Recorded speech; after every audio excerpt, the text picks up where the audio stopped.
Woohoo! Welcome, everybody, to another episode of Matt Chat with Coach Les and Mr. John Yarwood from Yarwood's Martial Arts. Welcome. And we are here today with part 2 of attitude, a fundamental aspect of martial arts, shaping not only how students approach their training, but also how they carry themselves in everyday life. A martial artist's attitude reflects discipline, respect, humility, and perseverance. And we have spoken in the last episode, we spoke of respect for others, humility, perseverance, discipline, and self-control, focus and mental fortitude, positivity, and growth mindset.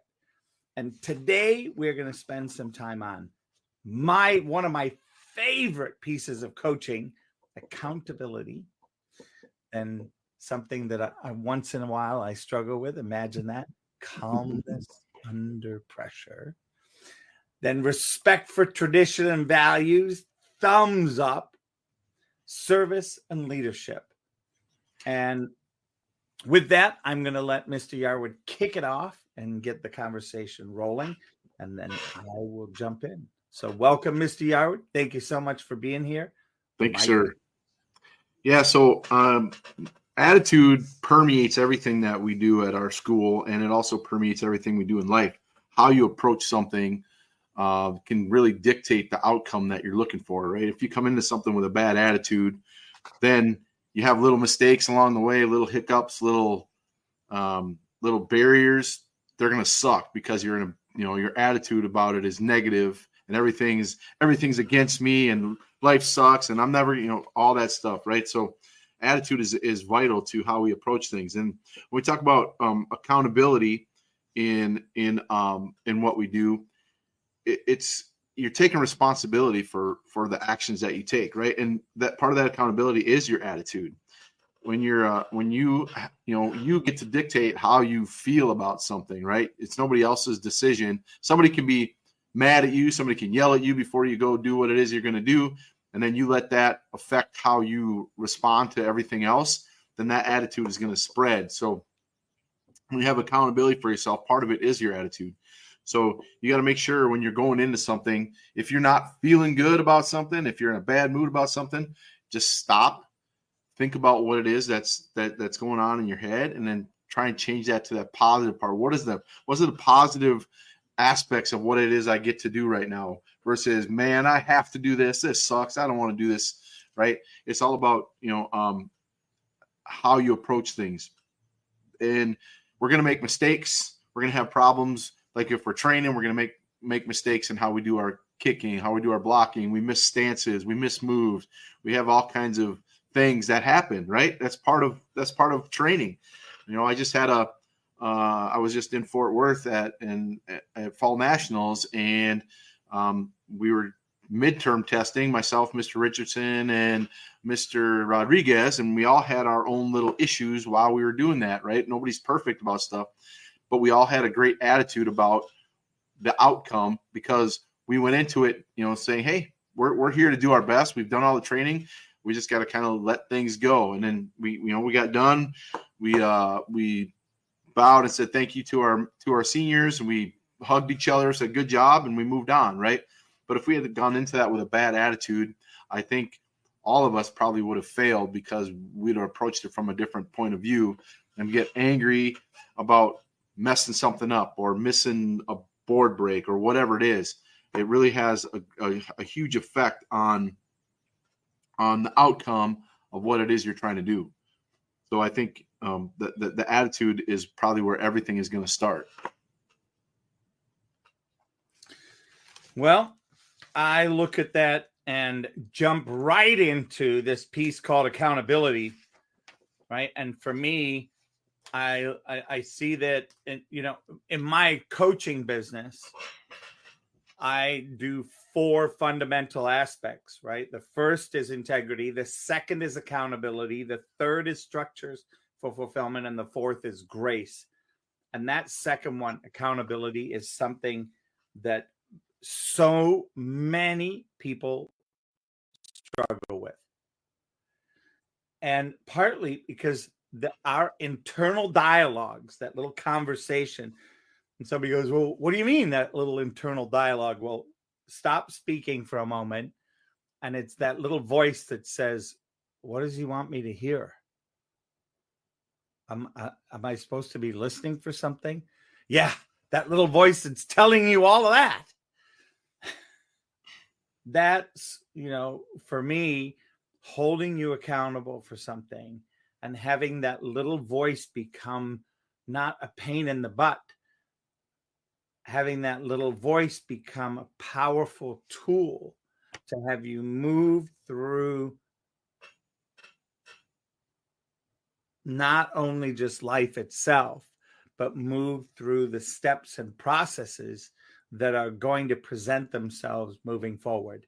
And seeing that if I can hold myself accountable for taking 10 steps, and those last 2 steps are, blown up, how do I still hold myself accountable, create a way to support bringing those steps back together, and then being able to walk on them? That's the name of the game for me. That's the interest in which I have as holding somebody accountable for their word they give. Word creates reality. The power of word is absolutely off the charts. I mean, it really is off the charts. I laugh because one of the most famous ones comes from a little green guy with ears. Right? Right? You know that Yes, one. sir. Yes, sir. And, I see it has become something that society has said, wow, this is a great thing. And now the little green guy is all over the place. Unbelievably that I don't have one in my office yet. But there's squishy little toys, all of Yoda. And, his fame, famous or infamous, however you want to talk about it, his famous quote that is such a big part of the movie, what is it, Star Wars? Star Wars, yeah. God, he's in Empire Strikes Back. Yeah. Start with. Yeah, and here it is. I'll see if I can play it here. Try. No. All right, I'll give it a try. No. Try not. Do. Or do not. There is no try. All right, I'll give it a try. One more time. No. Try not. Do. Or do not. There is no try.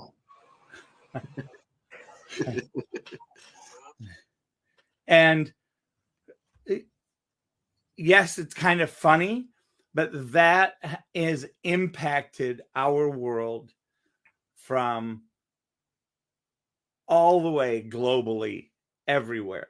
People know that little green guy for saying that. Yep. And even if they don't know the green guy, they know the phrase, right? Yeah. They don't even, there could be people who've never even heard of Yoda, but they know what he said because of the impact that it makes. We talk about it in training all the time. Mr. Yarwood, I'm going to try my best. No, you're not going to try your best. Either you're going to do it or you're not going to do it. You might fail when you do it, but then you just do it again. But trying doesn't exist. I'm going to try.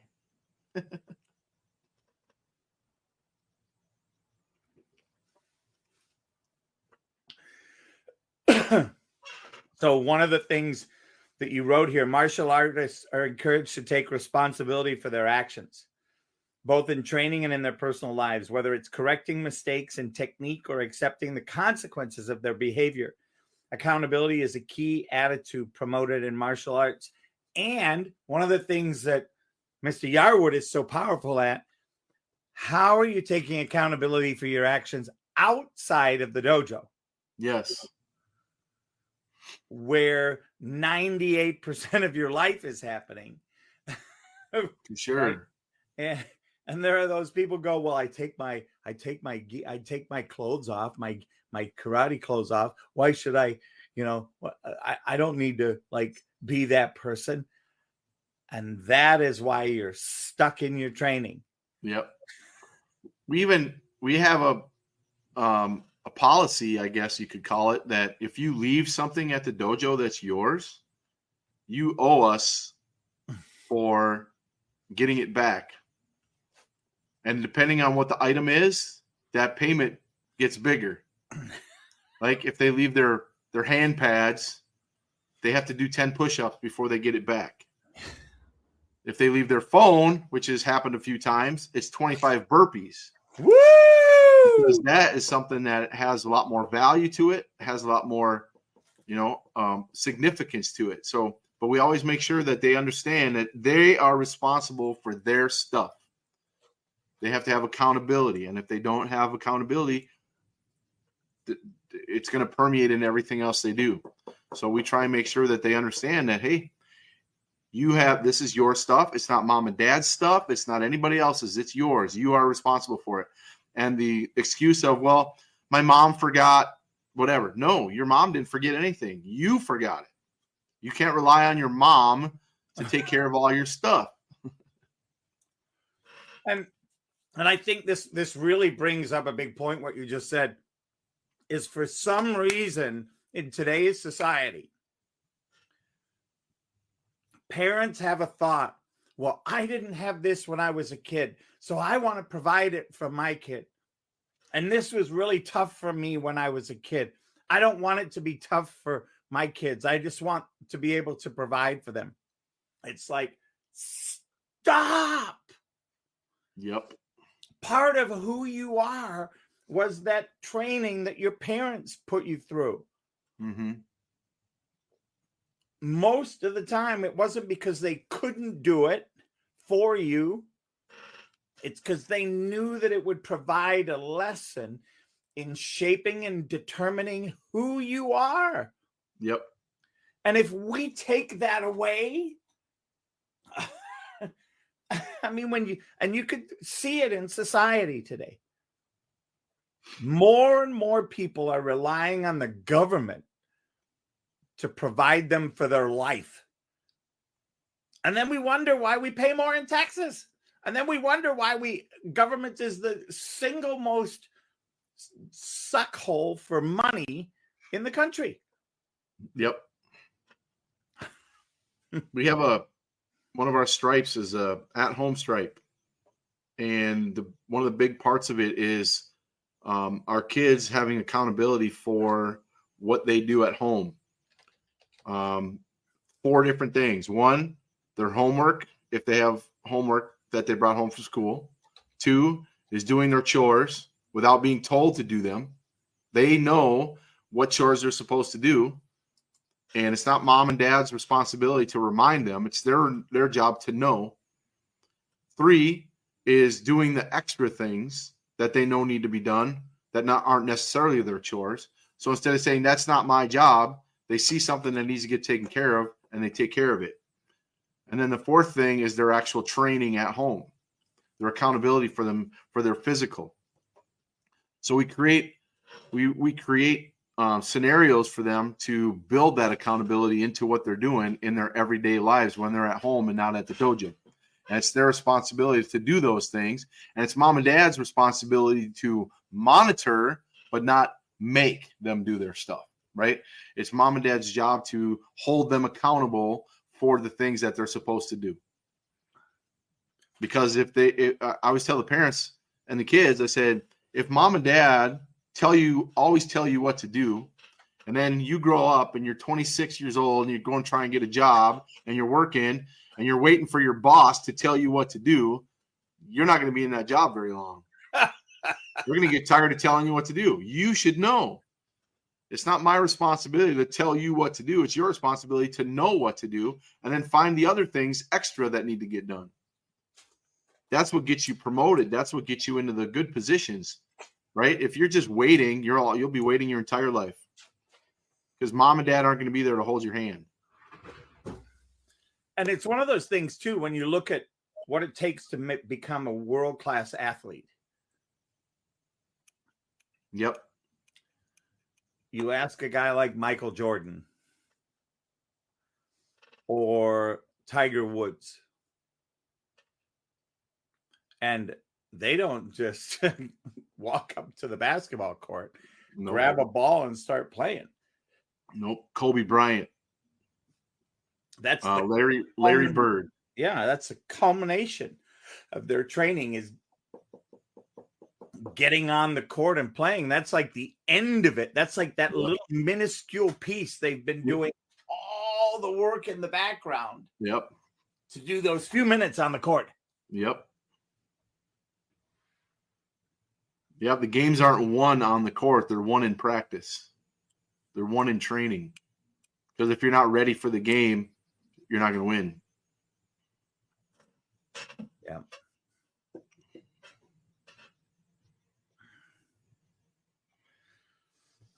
So we think about calmness under pressure.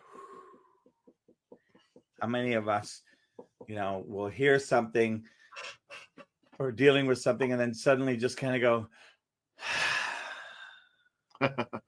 let it all out. That's part of it. All right. Teaching martial arts teaches students to remain calm and composed, even in a high stress.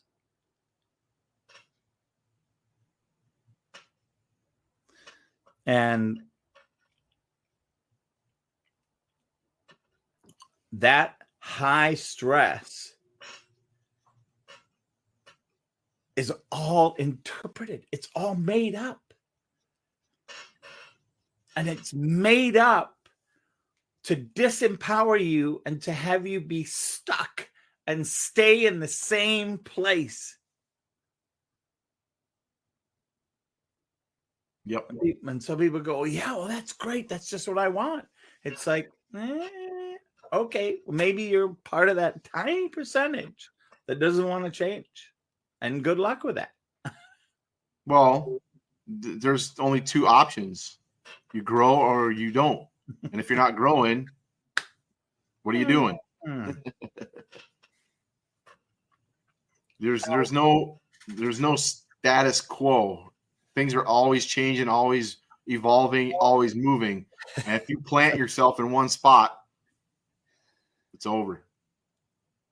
But Mr. Yarwood, can I sit on the couch and just chill for a couple days? Sure. Go ahead. But when you come back, you're going to be lost. You're going to be behind. You're going to be whatever. Yeah. And, I look at myself, right? I'm dealing with that same situation. I got hurt a year, it's coming up on a year, and took some time off and then allowed work to get in the way, and, just had a number of issues and stuff that I could use, reasons, excuses. And I'm going to end up having to go back to the basics, like all the way back to the first form and rebuild from the beginning again. And, then that's another thing that, here I am once again now looking at that accountability piece. And what do I give my word to? What do I say is going to be there? And in that calmness, in that space, under the pressure of everybody looking at me going, whoa, what happened? What are you doing? Why aren't you? Why didn't you? Why can't you? To be able to just get, this is life, and this is a journey at this moment, and not making it right or wrong. And then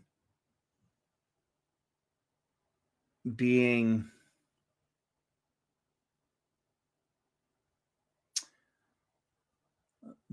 at the eye of the storm where the calm is. Yep.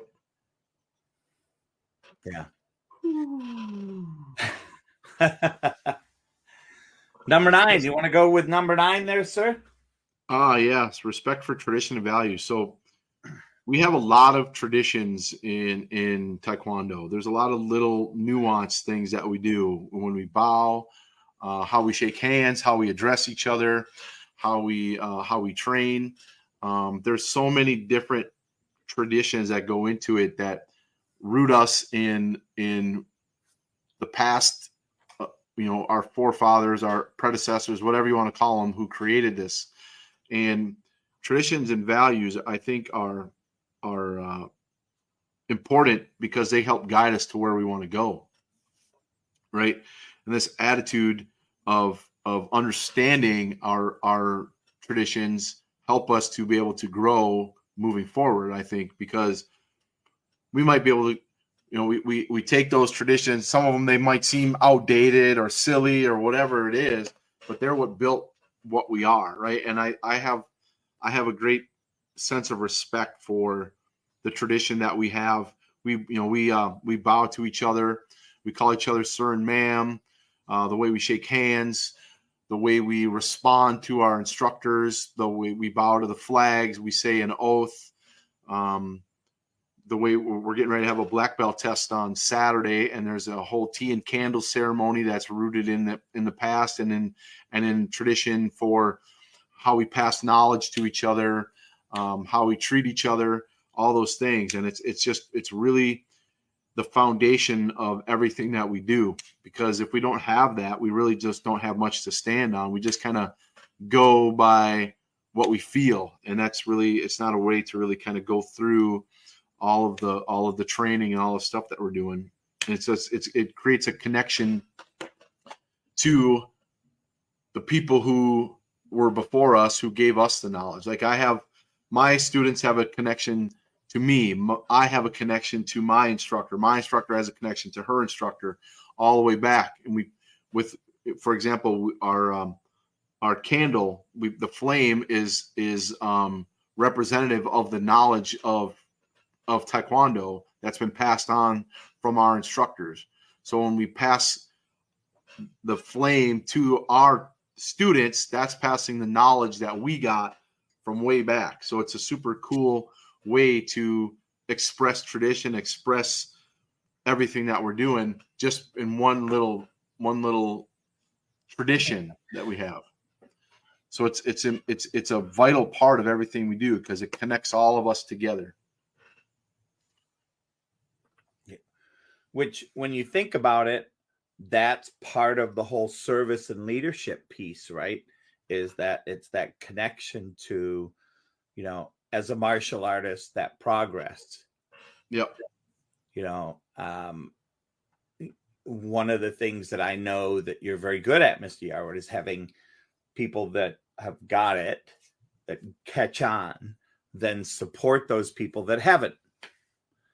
And, and I look at that, to me, as when all boats rise. Yep. And I know that for some people, that's really frustrating. It's like, come on, I got that move and I got it memorized. Let's go. Let's do the next one. And it's like, yep. Relax. Yeah. There's no hurry. We don't have to get there fast. Right? If you're trying to get there fast, you're not going to be doing very well. Right? I already know that move. Let's do the next one. Well, that's fine, but let me watch that move and see how much you really know about that move. Right? It's one thing to do it. It's another thing to understand it and why you're doing it and how it works and all the different parts that go into that move. So it's like when you go too fast with things, there's things you miss. There's parts of it that you don't fully understand, that you fully get. And it's a vital part of understanding where you're going, right? And what I like to do, like we have an instructor program. I'm teaching. We have kids who are 9 years old in my instructor program. They're learning the value of all of these things that go into training. And when they start teaching other kids or other people, they start to realize Oh, wow. That's what Mr. Yarwood meant when he said that. That's what he's trying to get through me, right? And he doesn't, they go, that light bulb comes on, right? And then they start to understand the way I see things, the way I look at things, the way I watch them train, the way I try and teach them, the values that I try and instill in them. They're starting to get it because they're seeing themselves through the other students that they're trying to teach. It's awesome to see. All of a sudden they go, oh, I get it. So it's really cool to witness a person going through that and starting to really get that leadership piece and what it means to be a leader, what it means to serve other people. And it's a fascinating to watch because it's like this I don't know, I think of like a butterfly, right? A monarch when it starts as a caterpillar, right? All of my students are little caterpillars, and then they go into that little green pupa thing or whatever it's called. And then they emerge on the other side with a butterfly, right?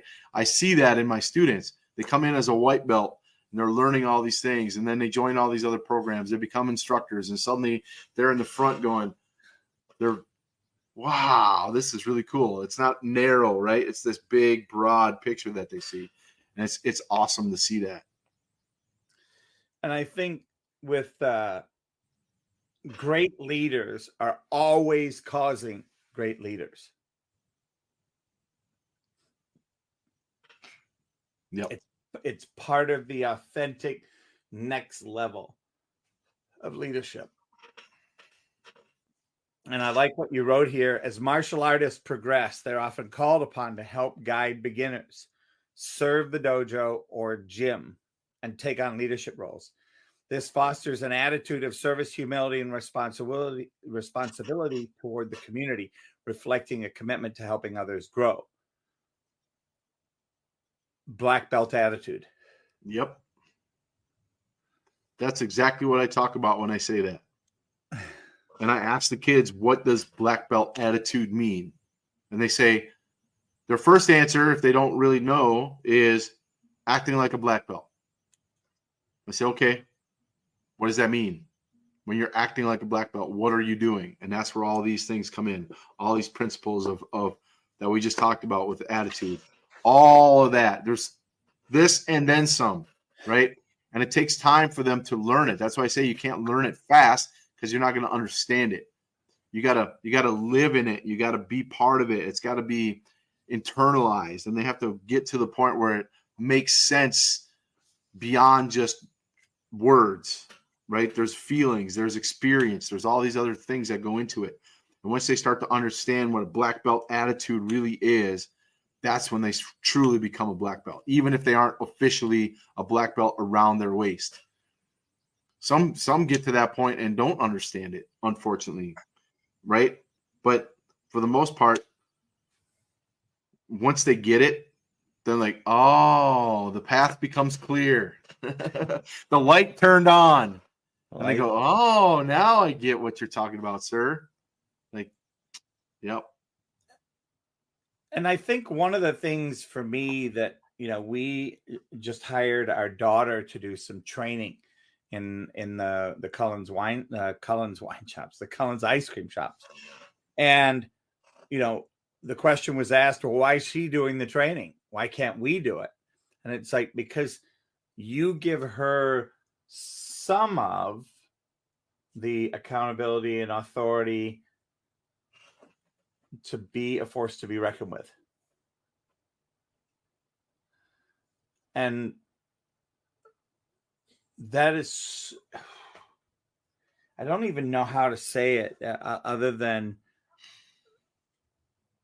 and I could go on for hours on this, but these core things on here, these 10 conversations about attitude are so important in so many things that have nothing to do with martial arts. That's the beauty of it. Yeah.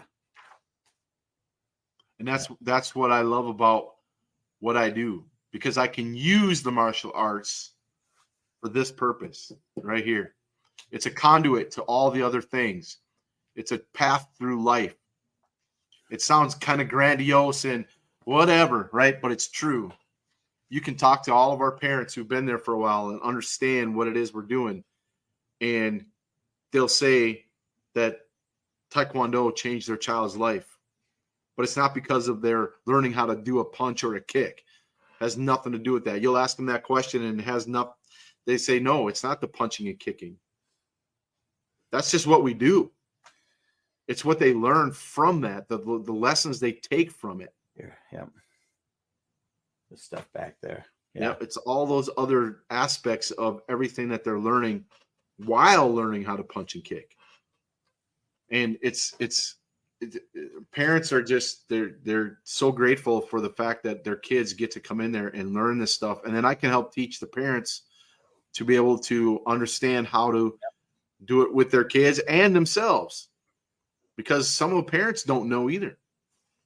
And they're learning, whether they're training with us or sitting and watching their kids train, they're learning the same values, the same everything that we're doing by being there and listening and understanding how we're teaching it to their children. And that has been so powerful. They've gotten off the seat and come and join in. Yep. They want to be part of it. Yeah. How can I do this? How can I enjoy this? They get to spend time with their kids. They get to learn more about themselves, what it is that they can accomplish that they didn't realize just by getting out on the mats and doing it with them. Yeah.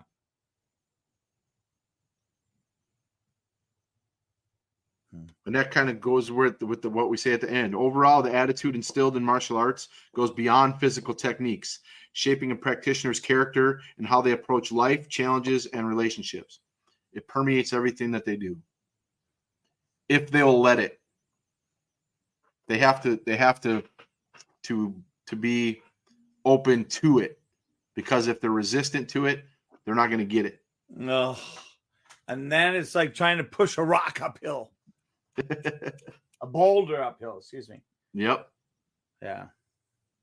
Well, I appreciate this, and this is I think, to finish off the conversation about attitude, I think this has been really great.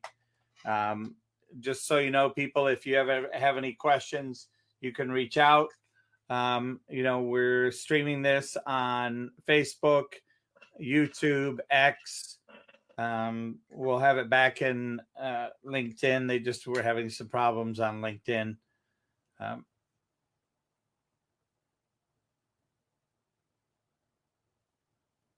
Please take the time to look at the benefits of accountability.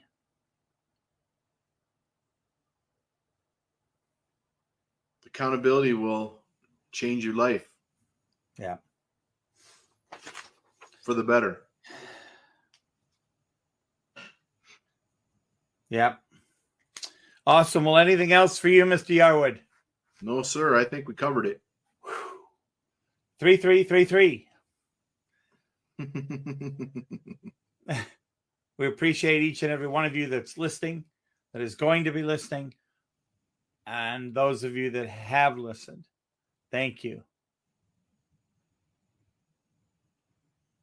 See you later. And see you on the mats. I almost forgot.